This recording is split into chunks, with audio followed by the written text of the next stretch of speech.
Mwari muzi ko abana bafise ubumuga bwo kutabona bijya bita uruhumyi canke bafise imirazi minini ibabuza kubona neza nabo biga amashure co kimwe n'abana atabwo bumuga bagendana?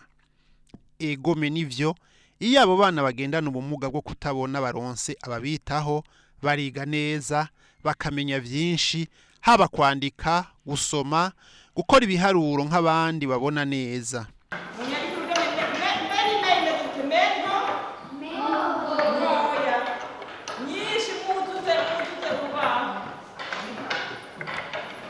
Kubera yuko baba bafise iyo ngorane yo kutabona, ntibiga kwandika nk'uku abandi bana biga, n'ibikoresho by'ishure ntibimeze kumwe n'ibi dusanzwe tumenyereye. Bo bakoresha ibimenyetso bakorako bakumva, kuko uretse kutabona ibindi bice by'umubiri byose bikora neza. Mena ini, mena umu, mena omo, mena me. Neza cyane arikowe.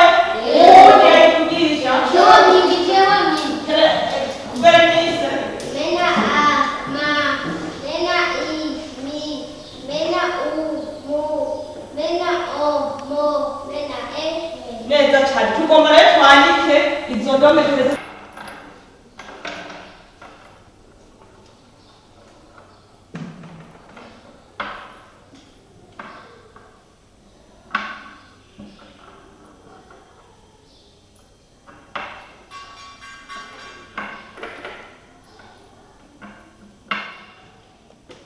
Wanditse muri kadani usome.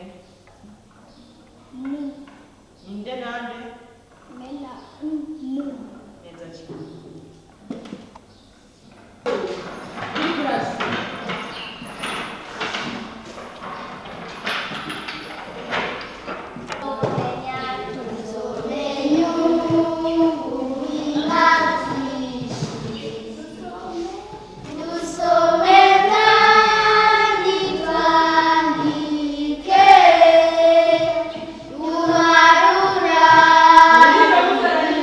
Abana mubona bakoresha urutonde rumwe n'abana biga babona bijya bita programme scolaire. Abo bigisha babo bana nabo baba barigishijwe izo nyandiko kugira ngo baheze bigishe neza batahura ikibereye abo bana, kandi muri bo harimo n'abigisha bafise ubumuga bwo kutabona baheza bakanigisha neza. Iki murakibona ni kibaho bagihaye izina rya planchette. Aka n'akameza murakabona, mutumubona ni nk'utuburo abantu bahora baje mu mamenuizeri muhora mubona abafundi babukoresha. Ubu bashoboye kurondera ibikoresho bishobora guhura n'izi ntoboro ziri kuri kino gikoresho umwana ashikirako kugira ashobore kwiga inyandiko y'abagendana ubumuga bw'amaso. Iyi planchette rero canke ariko rubaho rwacu rafise utwo twokwita utwumba, iyo bise selile braille, igizwe n'utu dutoboro dutandatu. Murabona ko hariho udutoboro dutatu ku ruhande uku n'utu dutatu kandi ku rundi ruhande. Ni ukuvuga rero umwana imbere y'uko tumuhereza utu dusumari arabanza akiga iyi planchette ico arico, akayikabakaba kuko abasanzwe atabona. Nk'umwigisha uramubaza ivyo yayumvise ko mu gihe abagishitse. Aba ubu bose barayizi kuko niyo babanje gukorakora bakayumva iyo ariyo, akumviriza n'utu turongo duca mu hagati utuzu tw'ubusa, nakamufasha kumva ko yavuye mu kumba ashikiriye akandi kumba. Ibi navyo bizomufasha kumenya ingene yandika indome, kuko muri braille nta rudome rusangira akumva n'urundi. Nivyo muca mwibonera muje mukaraba ijambo nabahaye kwandika, banditse ijambo amakara, muja gusanga igitigiri cy'utwumba yanditsemwo gihuye n'igitigiri c'indome twumva turiko turavugira ijambo, kubera ko urudome rwose wisangiza akumba kago. Nivyo hanyuma iki ntagikoresha cyonyene, tuzobona ibikoresho bitandukanye. Muga kubera akiri mu ntango z'umwaka, iki nico gikoresho turiko turakoresha cyane. Nivyashika mukaza twimukiye ku bindi bikoresho muzobona n'ibindi atari iki. Utu twitwe dutoboro nyene. Ego. iyi tuyita imisumari, murabona ko ari amaburo abafundi bakoresha mu kugara ibikoresho bitandukanye babaza mu mbaho. Utu bagerageza kurondera icyo boshyira muri aka gatoboro kugira ngo umwana akoze ko akumve. Ibikoresho ko bizoja birakurikirana n'intoboro zizogenda ziragabanuka. Ubu baracyakoresha intoboro nini, hazogera igihe dukoresha udutoboro dutoyi bimutegura kuzoshobora kwandika no ku rupapuro. Agendera atandukanya ikintu kinini na gitoya. Ndiko nigisha inyifato ibereye umunyeshuri agomba kugira mu ishuri, imbere y'abo bigana, imbere y'abigisha n'imbere y'abandi bantu bose baba hafi yiwe bashobora guhura nawe. Nifashishije iki gisoma kivuga ngo mu isomero kwa Bayaga. Winjiye mu isomero, abana bigana na Bayaga barakuramutsa n'akanyamuneza kenshi wohora uraraba. Umwigisha wabo yarabigishije kubaha abantu bose batibagiye kubahana. Barakerebutse. Iyo umwigisha ariko arigisha, baratekereza bakamwumviriza, nta usamara n'ugoranye aramuhanura, yanse akamuhana. Hari icyo batumvise canke batatahuye, baca babaza umwigisha akabasubiriramwo. Abo bana ni inkerebutsi, ni abana b'akarorero. Murabona ko mfise urupapuro ruriko utuntu tumeze nk'utuburungu canke uduherehere.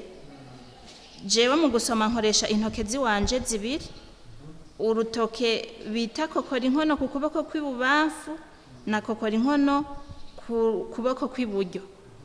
Urutoke rw'iburyo rurasoma ukubamfu kugakurikira. Izi ndome yaje nsanzwe narazize, ndazizi, ndazi urudome rumwe rumwe ingene ruba rumeze n'utuburungu ruba rufise, bikaca bituma nshobora gusoma kandi nkasoma nyarutse. Mu kwigisha aba bana batabona, si ukuvuga ko mwabonye ko jewe ndiko nsoma ku rupapuro. Nabo nivyo barafise umwanya wo gusoma ku rupapuro, mugabo turafise ibikoresho vyagenewe aba bana baherako mu kwimenyereza gusoma no kwandika. Bamaze kubimenya, tuca tubimura tukabashira kuri uru rupapuro kugira ngo nabo bamenyere gusoma utuntu duto duto bakoresheje intoke zabo. Twandikisha igikoresho kimwe citwa tablet, kiri kumwe n'ikindi bita poinso, canke tugakoresha imashini twa Perkins isanzwe idufasha kwandika tunyarutsa cane inyandiko ya Braille. Umuyobozi w'iryo shure Pen Brain School aratubwira uko umwanya w'ibikorwa byo kuri iryo shure utunganijwe, igitigiri c'abanyeshure bahiga, kuko kuri rino shure higa abana babona, bakigana n'abana batabona, kandi bakigana mu ishure rimwe. Rino shure nkuko nabe mwavyiboneye ni ishure rifise uburaro, ishure rikora kuri programme ya leta. Bya ivyigwa twigisha ni kimwe n'ivyandi mashuri ya leta yigisha, nta bindi twigisha hampande y'ivyo. Mugabo ingene ngaha bimeze nkuko mwabibonye, ni ishure rifise abana b'ubwoko bubiri mu bijanye n'imiterere y'ubuzima bwabo. Bamwe bafise ikibazo cyo kutabona, donc bagendana ubumuga bwo kutabona, abandi nabo baraba imirazi. Ariko rero turafise n'undi mugwi w'abana biga atangorane y'ubumuga bwo ku mubiri bafise, arico twise canke se ministeri yise education inclusive. Ingene rero umwanya utunganijwe kujya nyene bimeze no mu yandi ma interina, usibye gusa ko twebwe ngaha dufise specialité kubera dufise abana bagendana ubumuga. Hama amakuru atangura saa 1:30 nkuko no mandi mashuri ya leta bimeze, hama saa 4:30 nanone igaciba pause, hama kujya nyene muri leta bitunganije niko natwe bimeze. Gusa ngaha dufise ishure shingiro n'umwaka umwe w'inyuma y'ishure shingiro. Abo rero murumva ko badaheza ngo batahire rimwe. Dufise abana 107. Mwo bana 107, abana 12 ni abana bagenda biga bakomeye badafise ubumuga bwo kutabona canke se bwo kutabona neza. Ego abandi nabo basigaye bagenda ubumuga bwo kutabona, abandi ntibabona neza mugabo abo 12 maze kuvuga abo biga bataha ni aba externe. Mugabo abo bandi bagenda ubumuga bwo kutabona bose biga baba mu ndaro. Nkuko mwabibonye mu mashure, umwigisha mu kwigisha abana babona n'abatabona akoresha cyo kwita uburyo bubiri. Abatabona arafise ingene bigisha akoresheje nyene matériel didactique ziraproprié kuri abo bana bagenda ubumuga bwo kutabona. Ababona nabo abigisha nyene kujya bisanzwe no mu yandi mashuri. Ibikoresho by'ishure abana biga bafise ubumuga bwo kutabona bakoresha ni ibikoresho vyisa. Hari planche, l'écrou, pinceau n'ibindi, kandi uko amashure agenda akura niko n'ibikoresho bigenda bihinduka buke buke. Barandika bagasoma ibiharuro bakoresheje intoke. 13 bingana 5 nteranya bingana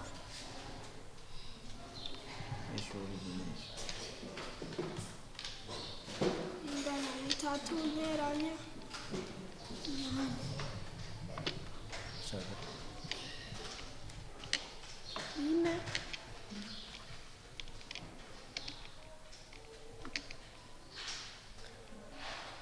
Icyenda, 15,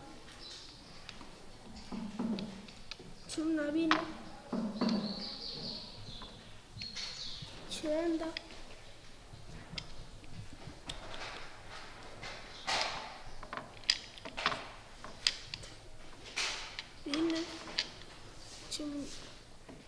13, 16,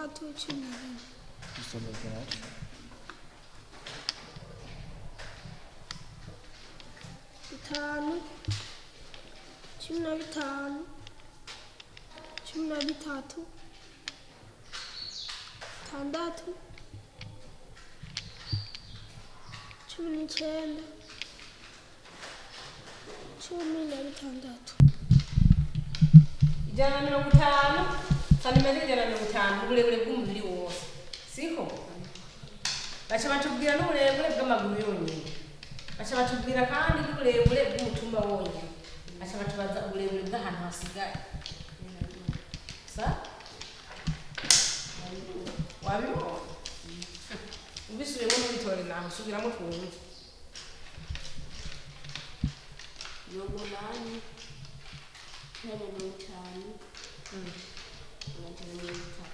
bingana ijana aho ubanje kurondera uburebure bw'ibihimba bakubingene birere, sivyo? Aho uburebure bw'amaguru guteranya ko umutumba ucitora 130. Sawa bandai. On a vu qu'il y a une liquide qui est très fluide et des liquides qui sont très visqueux.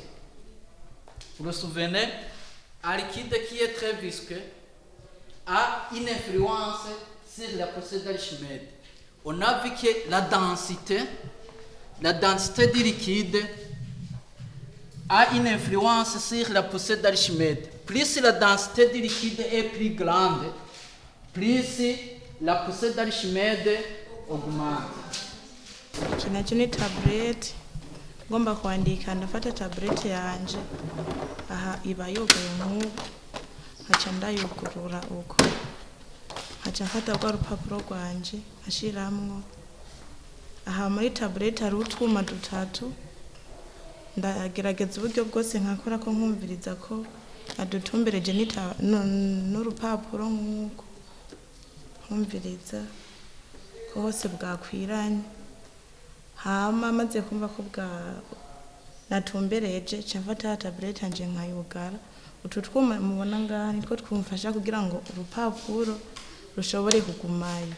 ndadusonda kugira ngo nyene urupapuro ruce rufata mu kwandika ndahera ku murongo wa mbere mpera iburyo inja ibubamfu nandikisha poyenso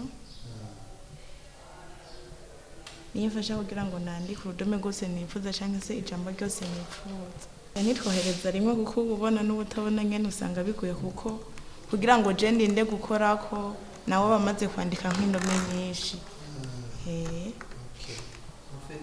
kubera iyo kiti yabo isaba yuko hari utubuto ucamwo ngaha uravye kuri aka kantuze hariho utubuto tugomba kumera nk'irya matrice yo mu biharuro ubona hari utubuto dutatu acamwo ni ukuvuga indome arashira mu utu tuntu ngaha hari udome usanga ruja mu dutoboro tune mu dutoboro dutatu mu dutoboro tunga urumva agiye kwandika urudome ubona gwandika muri lapse de seconde nawe ni multiplier par le temps d'ota y'utudome yandikamo nyimba yandika mu tudome mu tubuto dutatu urumva bizotwara imisegonda yiyongera kuri ya yindi wa wundi yakoresha ntuko amoyene ibyo numva utanga formation y'ibyo bya Braille avuga amoyene umwanya bamugwiriza na kane naho mu ma interrogation turiko turabakoresha ntibakora umwanya ungana mu gihe nk'ababono bahaye 10 minutes nabo bico bisaba kubongera nka 5 minutes ou 4 kugira ngo abe yagerageje kuja ku rugero nk'ubw'abandi bariko hariho formation batugirisha kugira nuronke n'akazi bakugisha formation kugira ngo ube yabitiwe kuri iyi nyandiko kuko mu mashuri murazi ntaho bayigisha nyiba batarayadera muri system.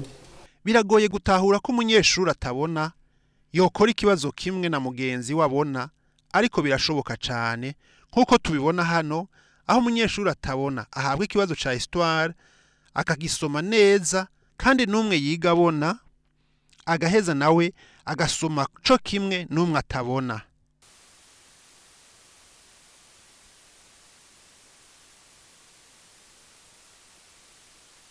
Interrogation de l'histoire numéro 1. Question 1. L'histoire est un enseigné pour accomplir des objectifs différents. Quels sont ces objectifs? Question 2. Quelles sont les sources de l'histoire que vous connaissez? Donnez un exemple pour chacun. Question 3. Quels sont les types de documents écrits sur l'histoire du Burundi? Interrogation de l'histoire numéro 1. L'histoire est un enseignant pour accomplir des objectifs différents. Quels sont ces objectifs? Quelles sont les sources de l'histoire que vous connaissez? Donnez un exemple pour chaque. Quels sont les types de documents écrits sur l'histoire du Burundi? Ibibazo nyene biba biri ubwoko bubiri. Hariho no kuvuga ni kibazo kimwe d'abord mugabo abatabona akizana kiri ku mpapuro yacanditse akabaha umwese papuro gwiwe undi gwiwe hama bagakora. Ababona nabo abandikira kuri tableau mugabo nkuko no mazo vya leta bimeze umwanya bakora si umwe kuko ubuhinga abagendana ubumuga bwo kutabona bakoresha n'ubuhinga special buta nyaruka nk'ubwo abategendana ubumuga bakoresha mu gukora ikibazo. Ikintu kiriko kiranadutangaza abo bana bagendana ubumuga bwo kutabona nibo tubona bari kubaronka amanota meza gusumba abana batagendana ubumuga. Ico rero kiva kuki mbere yuko twinjizamwo abo bana batagendana ubumuga bwo kutabona twarabanje turategura abana twari dusanganwe turabereka yuko nabo nyene bashoboye kandi baratwumviye cyuko turabiraba ku mpapuro barakora bigashimwa nubwo nabo bategenera ubumuga bagerageza mugabo turabona ko uko biri kose nabada abafise ubumuga bwo kutabona nabo bafise amanota meza cyane. Turamaze gukora concours national ijya ikorwa mu mwaka w'icenda umwaka uheze umwaka w'ishure wa 2021 mushira 2022 twarashoboye kuba bambere mu bambere kuko twaronse 100% nta mana n'umwe yashoboye kudubura bose barungurujwe. Ego nkuko rero mwari mu budget SK bibazo bimeze kumwe ego bakora ibibazo bimwe nabijya by'abatabona gusa nuko bobo biba byanditse nyene mu nyandiko yabo.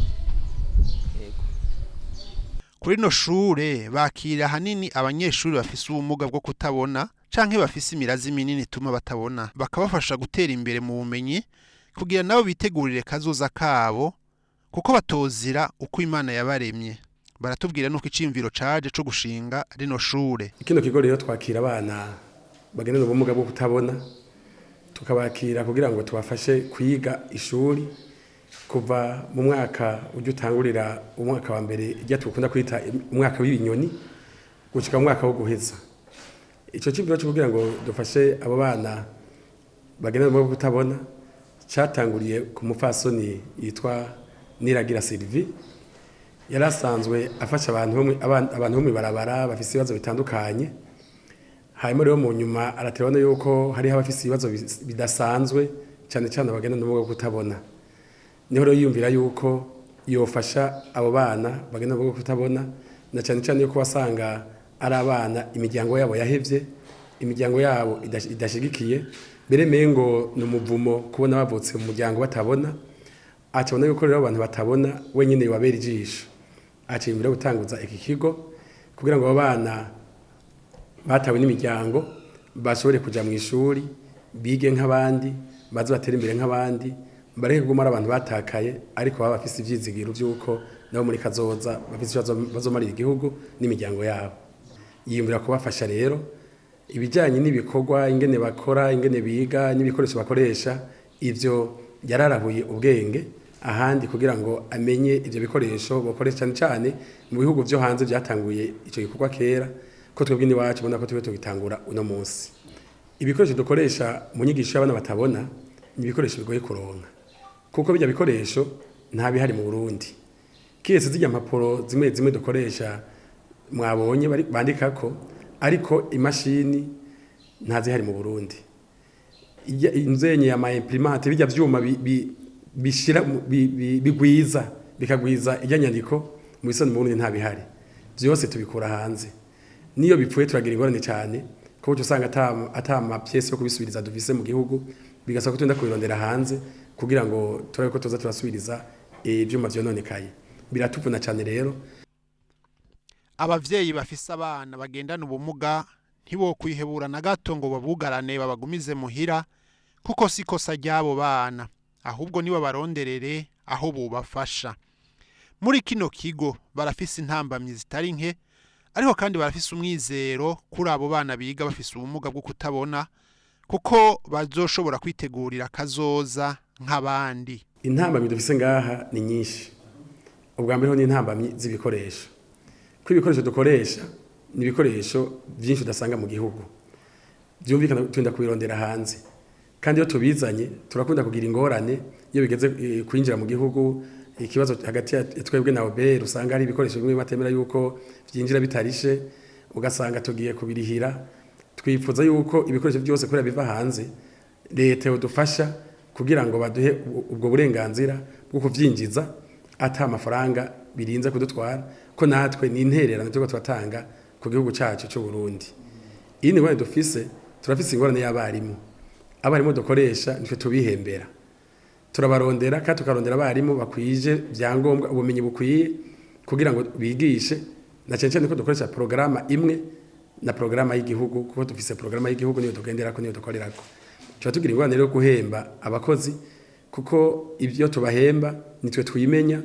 Umwizo dufise nuko bwa mbere twozobona abana bagenda bwo kutabona havuyemo indongozi mu gihugu bakabona yuko bamwe bibaza ko ataco bazovamwo bakabona ko bafise ikintu bazovamwo. Ubundi mwizero dufise nuko tubona ko muri leta bamaze gushiraho ubuyobozi bukuru bujejwe abagendana ubumuga, nukuvuga inyigisho z'abagendana ubumuga kugira bigane n'abandi basanzwe bakomeye. Turizeye ko ubuzima bwabo buzomera neza kuko musanzwe mubona yuko mu gihugu barigisha bakigisha abana hama bakazobaha akazi, ariko twe ngaha turabigisha tukabafasha no kubandanya inyigisho biga mugo tugashaka yuko biga inyigisho zizotuma bategura akazoza kabo bonyene nko kwihangira imirimo bagakora ibikorwa by'iwabo.